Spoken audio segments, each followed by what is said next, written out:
Bien sûr, bon, quand on parle d'habitation, il y a beaucoup de crédits d'impôt qui sont disponibles, que ce soit fédéral, provincial ensemble ou seulement fédéral.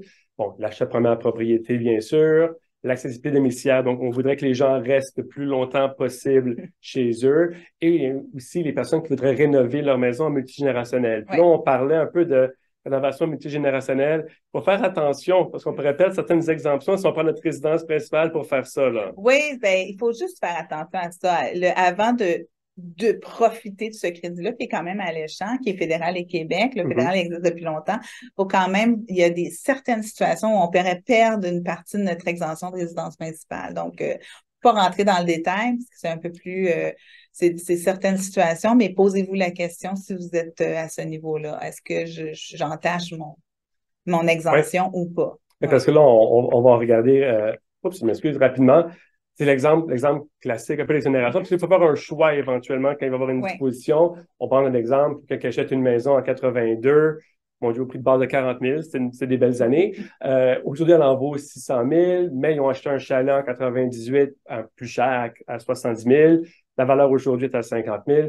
Quand c'est le temps de faire notre déclaration, il faut qu'on choisisse. Hein? C'est un choix qui est purement papier, qui va vraiment rien dire tel quel, mais fiscalement, il y a un impact. Oui, oui. Puis le choix se fait au moment de la vente de la Oui. première résidence. Donc, au moment où, par exemple, on décide de vendre la maison, ben, on va se poser la question, est-ce que je désigne toutes les années où j'ai détenu la maison pour exempter le gain ou seulement une partie d'année?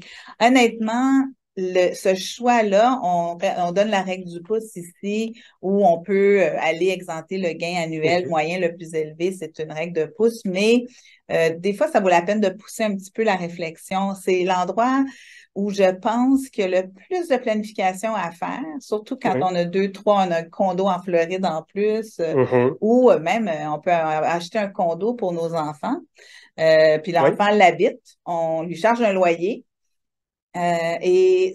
Parce que c'est l'enfant qui l'habite, une personne admissible, même si on reçoit un loyer de l'enfant, Oui. le condo, l'habitation est admissible. Donc, il y a tellement de planification à faire avec l'exemption. Il faut vraiment regarder ça un petit peu plus à fond. Oui. Oui. Donc là, s'il désignait le chalet de 98 à maintenant 2023, la maison quand même reste résidence, pourrait être exonérée en résidence totale de En 82 à partie. 98, Tout bien à sûr. fait. C'est dans le fond une formule assez simple, le gain, Oui. qu'on va multiplier par le nombre d'années qu'on désigne, plus 1, sur le nombre total de détention. Donc, c'est une fraction une fraction ou une totalité qu'on va exempter par rapport au gain qu'on a OK. réalisé.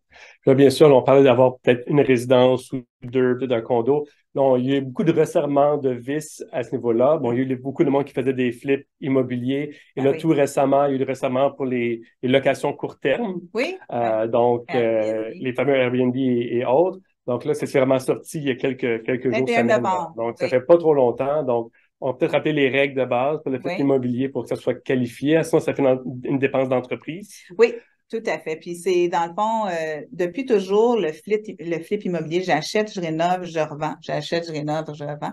Donc les gens calculaient ou mettaient ça comme du gain en Mhm. capital. Ils disaient, ben, je l'ai habité le temps que je la rénovais, donc c'est Ouais, ouais. admissible à l'exemption.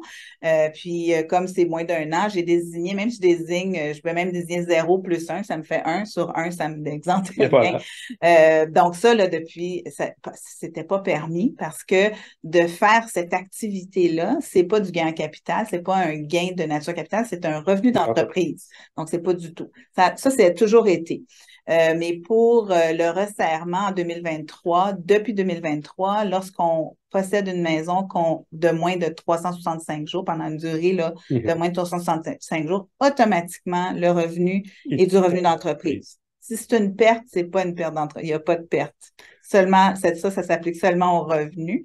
Et bien entendu, on va avoir des exceptions, Ouais. décès, divorce, changement d'emploi ou autre, là. Mais c'est vraiment pour aller chercher ça. Et le Airbnb, comme je te disais, le 21 novembre, au fédéral, on a annoncé que les dépenses fiscales pour réduire notre revenu de location ne seraient pas admissibles pour ceux qui font de la location à court terme dans des territoires Ou c'est où c'est interdit. Oui. interdit ou lorsqu'ils ne sont pas dûment enregistrés là, pour faire le Donc, si tracking. on parle du fameux numéro qui Oui, était si important à avoir dans tout à fait. l'annonce, il voulait vérifier. Donc, avis aux personnes qui seraient concernées, mais c'est Oui, important conformer aux nouvelles lois qui s'appliquent.